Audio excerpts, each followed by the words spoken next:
Hirapan ako huminga.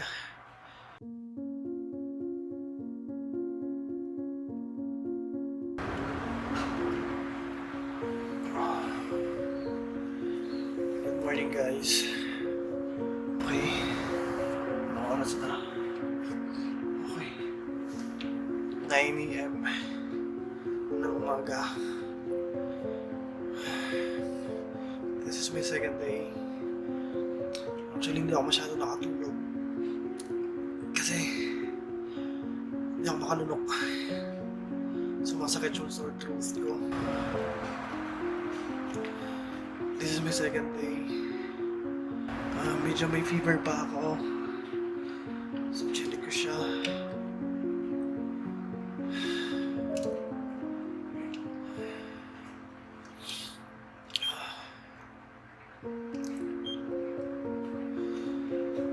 Sa 39. Bumaba. Sa 39 yung aking fever before my second day. So ngayon i-check naman natin yung aking oximeter. Yung hirapan ako huminga ng oxygen and yung aking heartbeat. Kailangan ko ito para mag-monitor ko sa inyo to check my oxygen and yung aking heartbeat.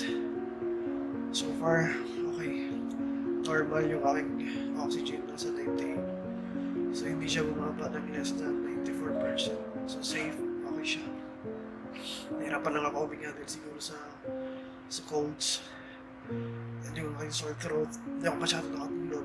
Of course, yung aking heartbeat, maganda siya, okay siya, normal.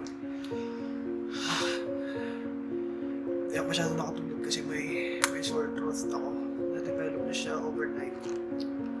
Although nag-gargle ako ng Bactidol before ako matulog kagabi, pero tuloy pa rin yung sore throat sa lalaman ako. At nahirapan ako huminga kagabi. Gumamit ako ng inhaler, ng Vicks. So nakatulong naman siya.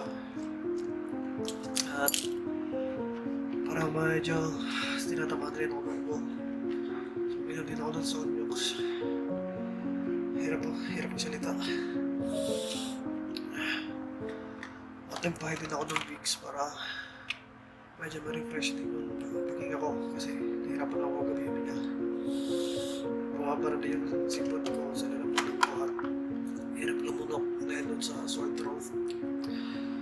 Nag-develop overnight. So ito yung second day ko na ang hirap. So, ina-assume ko na mag-clear nga ako ng COVID. Hirap. So this is my second day. So, yun lang. Meron akong fever.